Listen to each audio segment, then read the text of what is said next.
오늘 우리가 함께 읽은 사도행전 16장 전체는 사도 바울의 중요한 선교적 전환점이 되는 사건이 나타나 있습니다. 그것은 사도 바울이 아시아 선교를 계속 열심히 진행했거든요. 근데 하나님이 그 선교를 막으신 거예요. 환상을 보여주었습니다. 꿈에 마게도냐인 한 사람이 나타나서 이 마게도냐로 와서 우리를 도와달라라고 요청을 합니다. 사도 바울에게요.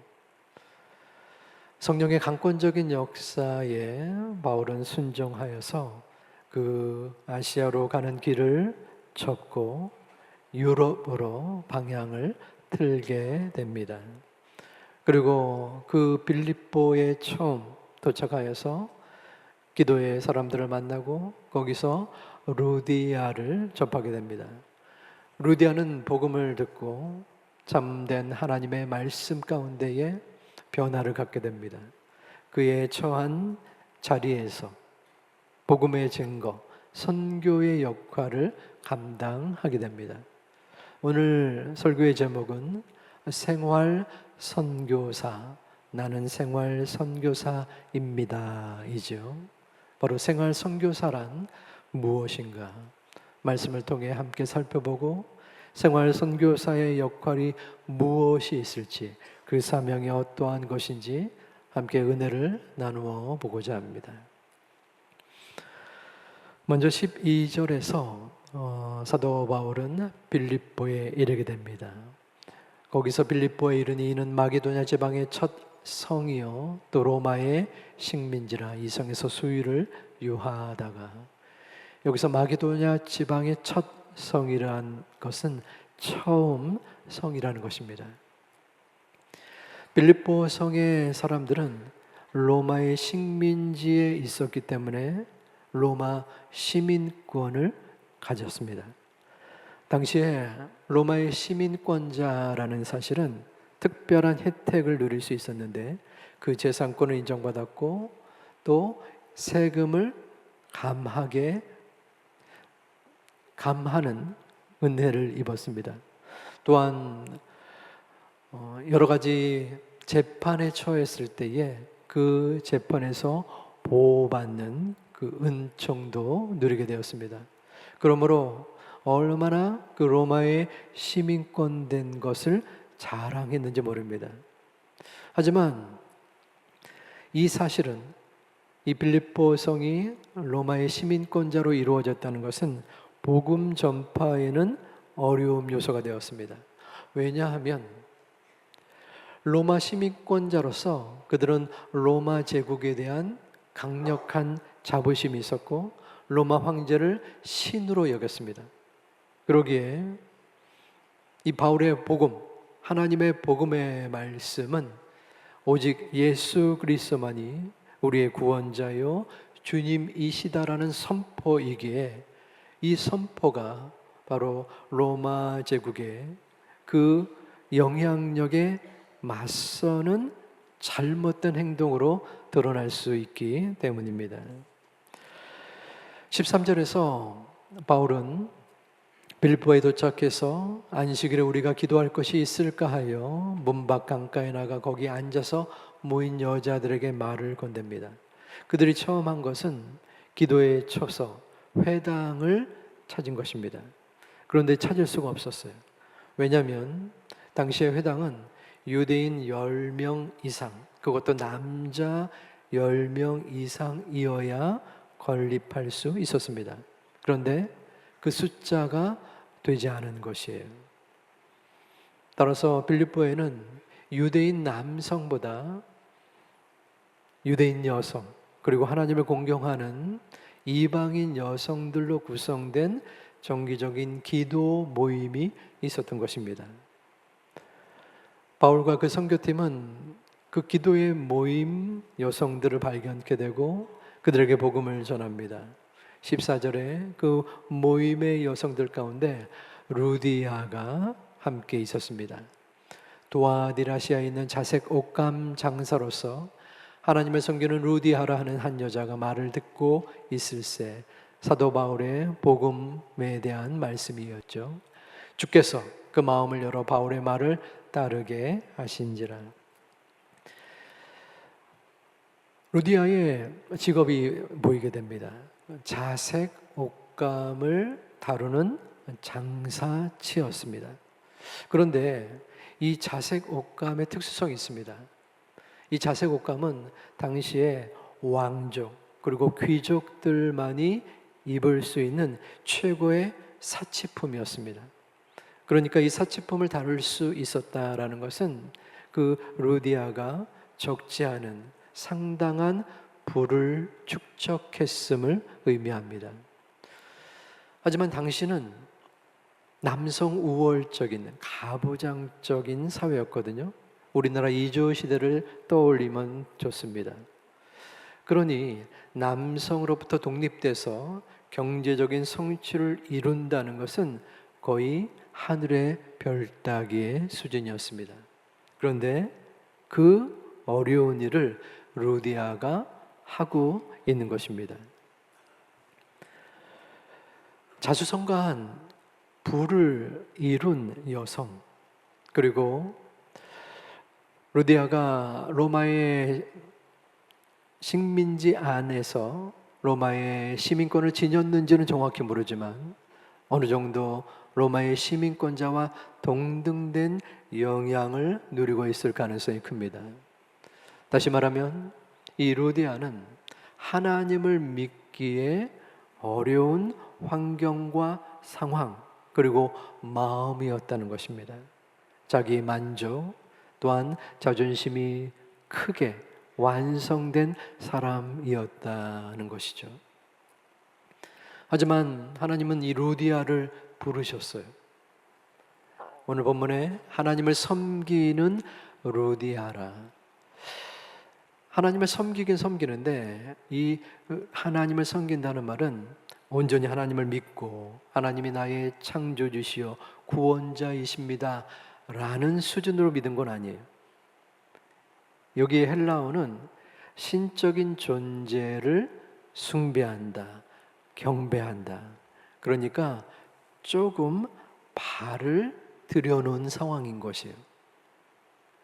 하나님에 대한 종교적 관심으로 기도 모임에 참여했던 그러한 루디아였는데 바울이 그 복음을 전할 수 있었고 그 복음을 받아들이게 된 것입니다. 하나님의 역사가 이루어진 것입니다. 어떻게 그 복음이 루디아에게 증거될 수 있었을까요? 가장 먼저는 주께서 그 마음을 열어 주셨다는 것입니다. 루디아가 복음을 받아들이게 되기까지 그 모든 흔적들과 하나님의 역사와 섭리가 있었습니다. 조금 전 말씀드렸다시피 아시아에서 복음을 전했던 사도 바울을 막으셔서 유럽으로 돌이키게 한 것이죠. 그리고 빌립보에 이르러서 기도할 처소를 찾았습니다. 그런데 회당이 없었기 때문에 물가로 나갔습니다. 당시에 유대 풍습에 의하면 회당이 없을 때는 물가, 강가에서 기도 모임을 갖게 되는 것입니다. 자, 그러면 이 기도 모임이 매일마다 그리고 아침, 점심, 저녁 매 순간마다 있었을까요? 물론 그럴 수도 있습니다. 하지만 불규칙하게 기도 모임이 있었을 것입니다. 그런데 마침 사도 바울이 그 강가에 갔을 때 그 기도 모임이 있는 것을 발견하게 된 거예요. 하나님의 인도하심이었습니다. 그 시간에 기도 모임을 갖게 하시고 사도 바울을 그쪽으로 불러 일으켜셔서 그 모임의 여성들과 그 안에 루디아를 만나게 해 주신 것입니다. 그러므로 이 복음의 능력이 임하기에 루디아는 하나님의 말씀, 복음을 증거받았고 또한 그 복음을 받아들이게 된 것입니다. 여러분 마음속에 복음의 능력, 하나님의 역사와 인도하심이 우리 가운데, 복음 가운데 있음을 믿으십니까? 우리는 복음에 대한 담대하고 확고한 믿음이 있어야 합니다. 복음을 증거하다 보면, 전도를 하게 되다 보면 우리 마음속에 완악한 마음들이 느껴집니다. 혹은 복음을 전하다가 그 복음을 거부하는 사람들을 만나게 되면 민망하고 힘겨운 생각을 경험하기도 합니다. 요즘 같은 경우 더더욱도 그러하지요. 하지만 루디아의 마음을 돌이켜서 마음을 열게 하시고 복음을 받아들이게 하신 것처럼, 아무리 완악한 사람의 마음일지라도, 아무리 어려운 상황 환경 속에 저 사람은 도저히 교회에 나올 사람이 아니다 라고 생각할지라도 하나님께서 그 마음과 환경을 돌이켜 주시고 인도하여 주시사 하나님의 역사가 이끌어 나올 줄을 믿습니다. 저는 이 상황 속에서의 특별한 경험이 있습니다. 저에게는 교회 나가는 것을 무척이나 반대한 아버님이 계셨습니다. 아들이 삼형제인데 그렇게 많이 꾸중하고 야단을 치었어요. 그래서 저희 집에 뒷구멍이 있었어요. 뒷문이 있었습니다. 그래서 몰래 교회 갔다가 몰래 돌아온 그러한 흔적들이 많이 있었습니다. 어떤 때는 집안 마당에서 성경책을 불태우기도 하셨어요. 어머니께서는 아버님의 신앙을 위해 기도하라고 하셨고 청소년식의 어느 기간 동안 기도하기도 했습니다. 그런데 어느 순간 기도를 접었습니다. 왜냐하면 도저히 상식적으로, 인간적으로 아무리 생각해도 교회에 나올 만한 분이 아니에요. 그러니 기도를 포기한 것이죠. 차라리 교회에 나오는 것을 반대하고 야단만 안 쳐도 기적이다, 이런 생각도 했습니다. 그런데 그 말도 안 되는 상황이 벌어졌습니다. 저희 아버지가 교회에 나오게 된 거예요. 남의 일이라고 아무런 관심도 보이지 않으시는군요. 제가 목사 안수를 받을 때 하나님께서 그 마음을 열어주신 것입니다. 친구들이 그랬대요. 저하고는 그때 말도 제대로 관계가 그렇게 좋지 않았기 때문에 그냥 마음속에 생각만 했어요. 아버지가 왜 교회 나오시지? 혹시 치매 걸린 건 아닌가? 도저히 믿겨지지가 않았어요. 근데 친구들이, 야, 네 아들이 목사 된다며?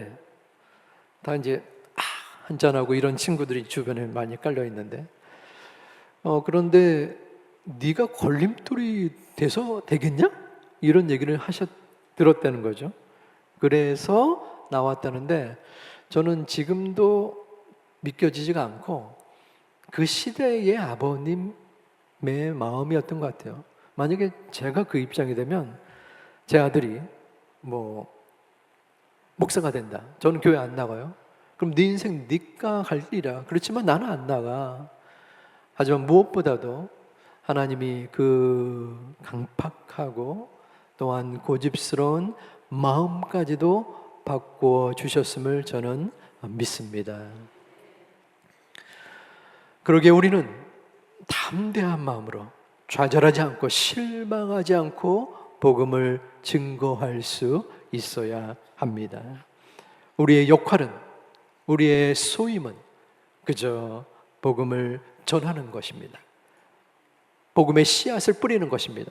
그 나머지는 오직 우리의 아버지 하나님이 해 주실 것입니다.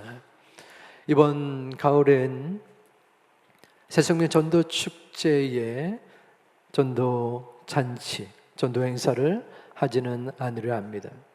하지만 전도 행사가 있기에 전도를 하고, 행사가 없기에 전도를 복음 증거를 게을리 해서는 안 됩니다. 왜냐하면 전도 잔치의 행사를 위해서 전도를 하는 것이 아니고 교회의 부흥을 위해서 복음을 증거하는 것이 아니기 때문입니다. 복음의 증거는 하나님께서 우리에게 복음의 생명을 주셨고 그 생명의 기쁨을 내가 간직하기에 도저히 이 기쁨과 감사를 나 혼자만 간직할 수 없기에 피할 수 없는 간절한 마음으로 우리의 이웃과 친구와 가족들에게 증거하는 것입니다. 그러므로 우리는 실망치 말고 의심치 말고 담대한 마음으로 절망 가운데 포기하지 아니하고 복음을 전할 때에 하나님께서 우리의 모든 마음과 생각과 행위까지도 이끌어 주실 줄을 믿습니다. 복음을 전하는 우리의 입술 가운데, 복음을 전파하는 우리의 마음 가운데, 복음을 증거하는 우리의 모든 심령 가운데 하나님이 확실하게 간섭하여 주시고 이끌어 주실 줄을 믿는 우리 모두가 되기를 주님의 이름으로 축원합니다. 저는 작년에 전도 폭발 세미나에 참석을 했습니다. 저는 이 전도 폭발은 미국에서 들어온 전도 프로그램이고요. 개인적으로 오래됐기 때문에 알고는 있었는데 저는 선입견이 있었습니다. 전도 폭발? 아니 뭘 폭발시켜? 그리고 저는 또 여러분들과 마찬가지로 전도를 하거나 복음을 전하는 것에 대한 또 부담감과 어색함, 두려움이 있는 보통의 사람입니다. 그런데 또 거기에 참석할 수 있는 상황이 된 것이에요. 그 과정 속에는 이론적인 부분들이 있었는데 또 한편 실습이 있었어요. 직접 아는 사람을 만나서 복음을 제시하고 전하고 또 모르는 사람에게 찾아가서 복음을 증거하는 그러한 시간인 거예요. 이거 어떡하지? 내가 복음을 전하다가 무슨 소리냐? 거부하고 또한 나 몰라라면 소위 쪽팔려서 어떡하지? 걱정이 되는데 그래도 귀공자인데 이것을 내가 할 수 있을까? 뭐 이런 저런 생각이 들었습니다. 물론 그 가운데는 관심이 없다는 사람 또 지금은 때가 아닌 것 같습니다. 점잖게 그 부분을 또 넘어가는 분도 있었지만 또 어떤 분은 이 사람은 씨알도 안 먹히겠다라고 생각한 분이 의외로 마음 문을 열고 받아들이고 하나님을 나의 구주로 섬기겠습니다 라는 신앙의 고백까지 이룬 것을 경험했습니다. 하나님의 은혜의 순간이었습니다. 어떻게 그럴 수 있었을까요? 루디아를 예비해 두신 하나님이 지금도 이 현대의 시간에서도 분명히 준비된 자를 이끌어 주셨음을 믿습니다. 그러므로 우리는 나아가야 합니다. 준비된 영혼을 위해서 우리가 복음을 증거하지 않는데 하나님의 준비가 헛되게 되는 것입니다. 우리의 모습 속에서 하나님의 복음을 확신을 가지고 그 능력을 힘입어 전할 수 있는 우리 모두가 되기를 주님의 이름으로 축원합니다. 15절에서 사도 바울은 복음을 전하였고 또한 그 은혜를 경험한 루디아의 모습 속에서 그녀는 즉각적인 변화의 모습을 드러내게 됩니다. 우리 함께 봉독하겠습니다. 그와 그 집이 다 세례를 받고 우리에게 청하여 이르되 만일 나를 주 믿는 자로 알거든 내 집에 들어와 유하라 하고 강권하여 머물게 하니라. 아멘. 그녀는 온 가족과 종들을 세례를 받게 했습니다. 자신뿐만 아니라. 이것은 엄청난 변화였는데 특별한 사항은 그녀는 은혜를 받고 내가 구원을 얻었고 또한 너무나 감격하기에 저 아프리카로 가서 복음을 전하야겠다 혹은 거창한 선교적 프로젝트를 실행하지 않았습니다. 자신이 할 수 있는 것을 했어요. 자신의 자리를 지켰고 복음의 증거를 그 가족에게 전하였던 것입니다. 이것이 바로 생활 속에서 생활 선교사의 역할을 하게 된 것입니다. 생활 선교사는 세 가지의 모습을 볼 수 있는데요. 첫 번째가 삶의 영역에서 복음을 전하는 모습인 것입니다. 올해에 우리 교회 표가 있습니다. 무엇이죠? 지역과 열방을 향하여 복음의 빛을 비추는 교회입니다. 그런데 세 가지의 행동 지침이 있습니다. 그 첫 번째는 무엇인가요? 어떻게 이렇게 다 아시나요? 네, 여기 있죠? 네. 다 이제는 어느 정도 뭐 세 가지 다 몰라도 됩니다. 일단 표만 확실히 알면 되는데 그 첫 번째가 선교적 삶을 살아내는 혹은 살아가는 성도이지요. 선교적 삶, 나의 현장에서 나의 삶의 자리에서 선교적인 모습을 보여주어야 한다는 거예요. 이것이 중요합니다. 왜냐하면 내 주변의 사람들에게 그 주변의 사람들의 영혼에 대한 관심이 없는데 어찌 나와 상관없는 이방 열방에까지 복음을 전하고 싶은 마음이 들겠습니까? 이 첫 번째, 내 삶, 나와 가장 가까운 이들에게 그 영혼에 대한 관심이 없다면 두 번째, 세 번째, 지역과 열방을 향해 나아갈 수 없다라는 것입니다.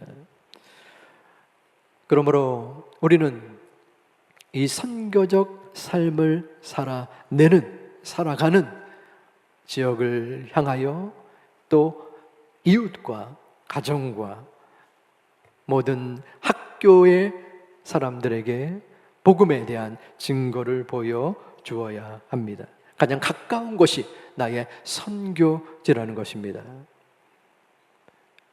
여러분 스스로 여러분의 삶 속에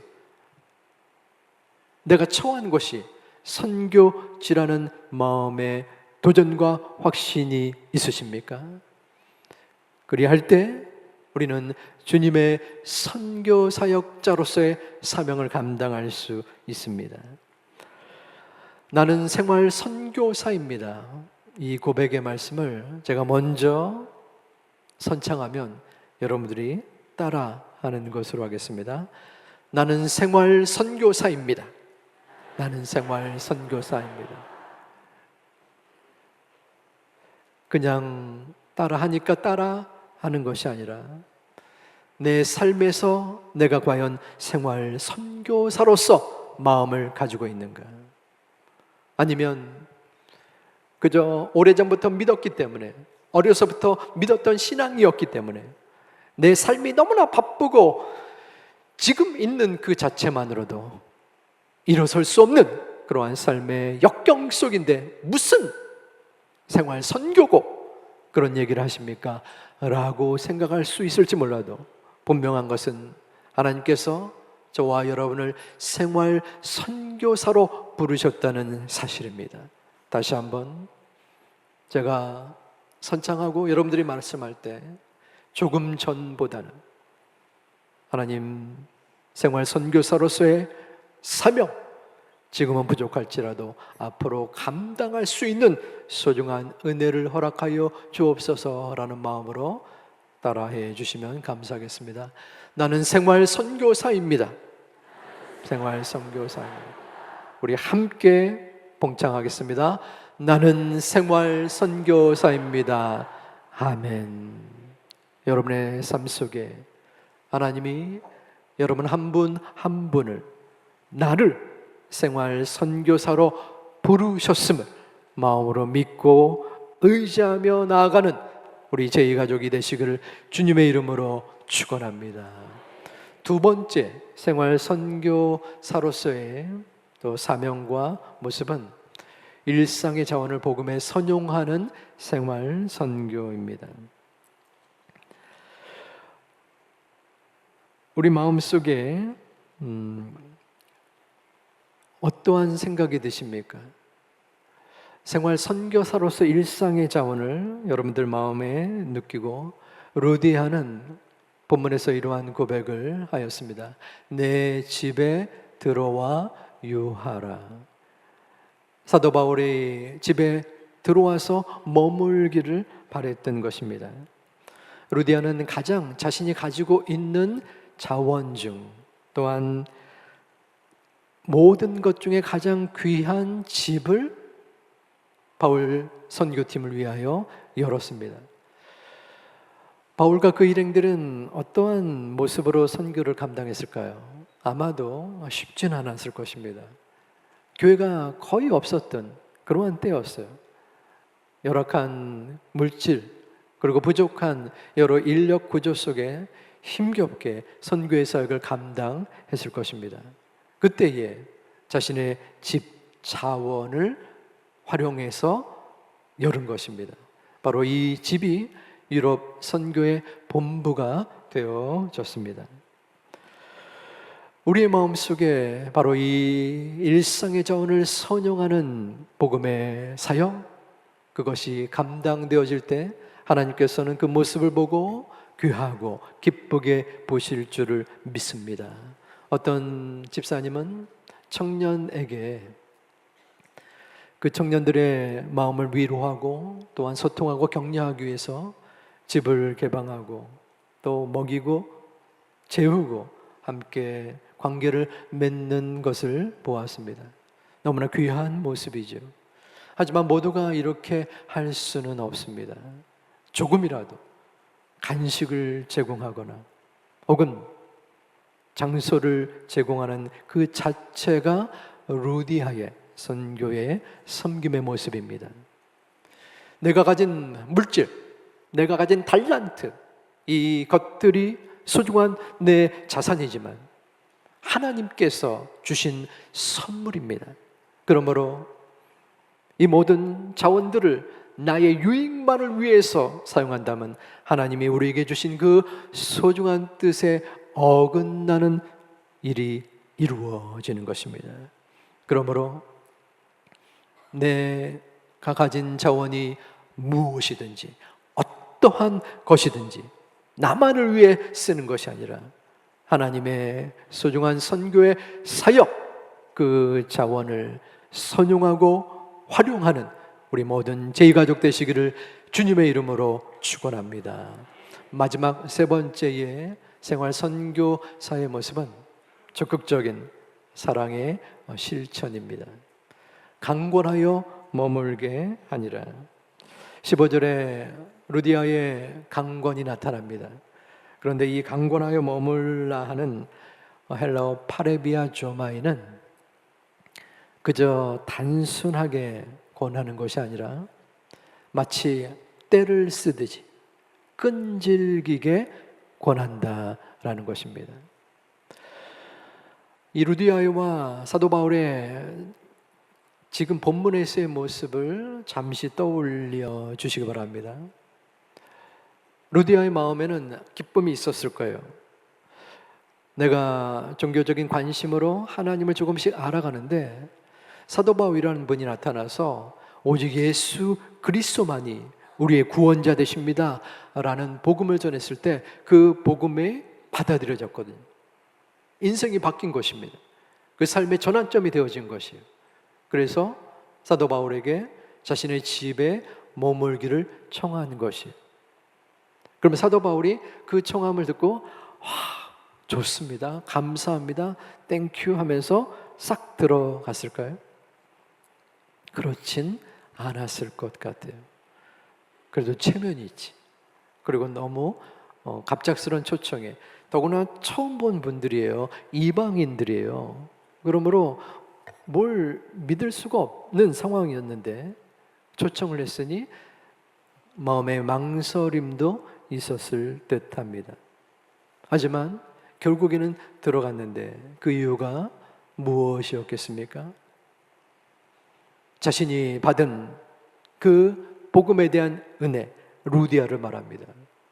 나 같은 사람을 위해서 하나님께서 아시아에서 복음을 전하던 바울의 선교팀을 유럽으로 바꾸게 하여 주시고, 또한 이 빌립보에 들어와서 그 빌립보 성의 많은 상황과 많은 공간 속에서 우리를 만나게 해주시고, 우리에게 복음을 증거하여서 나 같은 사람이 하나님의 자녀가 되는 은혜를 입었으니, 바울이시여 제발 제가 받은 이 기쁨과 감사를 어떻게 해서든 표현해야 되지 않겠습니까?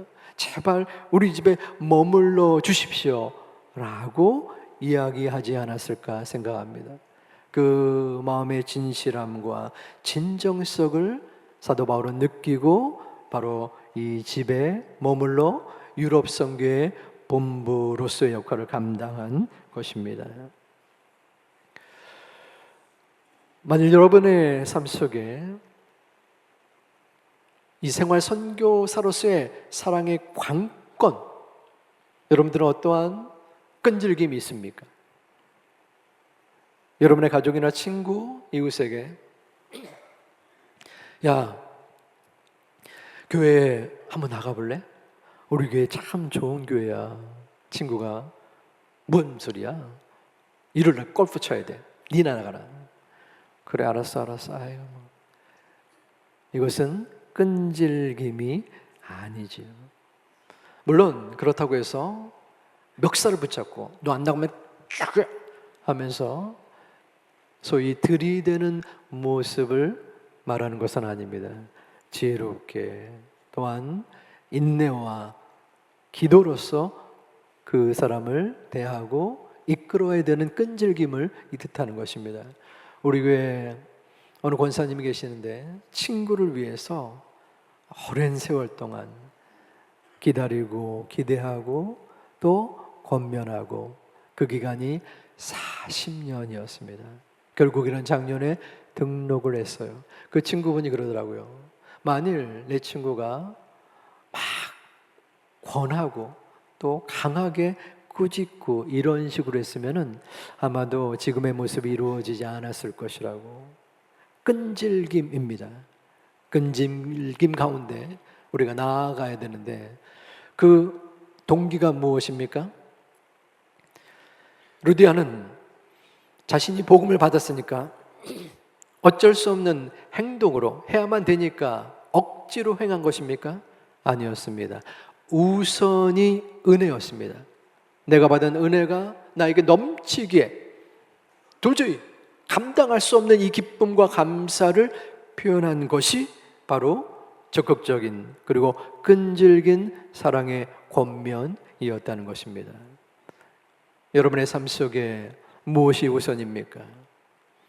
하나님의 은혜와 경험을 체험하고 그 체험된 마음과 생각과 결심과 은혜를 실천하는 끈질김으로 나아가는 여러분 되시기를 주님의 이름으로 축원합니다. 이러한 세 가지의 모습과 더불어 마지막 전하고자 하는 말씀은, 하나님은 우리에게 이미 생활 선교사로서의 역할을 보여주셨고 또한 여러분에게 사명으로 허락해 주셨다는 것입니다. 우리 한국의 크리스천 숫자를 살펴본다면 국민의 20%에서 15%로 잡고 있습니다. 보수적으로 따져서 15%로 본다면 5천만 인구 중에 750만 명, 우리 인천 인구 300만 명 중에 15%인 45만 명입니다. 우리 인천에 45만 명의 선교사가 현재 있다는 것입니다. 우리 총회의 선교 파송 인원이 2,600명 정도입니다. 세계에서 가장 큰 선교 단체 중에 하나입니다. 2,600명과 45만 명입니다. 2,600명은 전 세계에 펼쳐져 있고 45만 명은 인천 안에만 있습니다. 그런데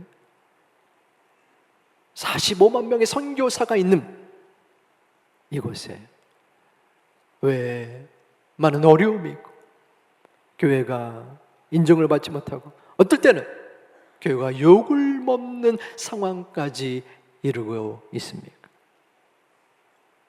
그 이유가 무엇입니까? 바로 저 같은 너무나 보잘것없는 목사 때문에, 너무나 부끄러운 모습 때문에 바로 하나님께서 이루시는 그 복음의 모습을 펼치지는 못하지 않나 말씀을 준비하면서 그런 생각을 해보았습니다. 그럼에도 불구하고 우리의 연약함과 부족함에도 불구하고 하나님께서는 하나님의 피로 이 교회를 세워주셨음을 믿습니다. 우리의 교회 안에 우리를 파송하여 주셔서 우리로 하여금 우리 각자가 교회요, 우리의 각자의 교회인 우리가 각 지역과 우리의 가정과 우리의 모든 주변의 선교사로 이끌어진 것을 우리는 믿습니다. 그러므로 우리의 마음을 다시 한번 점검하고 회복하며 나아가기를 소망합니다. 아버지 하나님, 저의 이 너무나 연약한 모습에도 불구하고 나를 생활 선교사로 이끌어 주셨사오니 주님 감당할 수 있는 은혜를 허락하여 주실 줄 믿습니다. 넘어지고 쓰러질지라도 다시 한번 일어나서 주의 영광과 주의 복음을 증거할 수 있는 은혜를 허락하여 주시옵소서. 기도하며 나아가는 하나님의 소중한 생활 선교사들이 되시기를 주님의 이름으로 축원합니다. 축복합니다.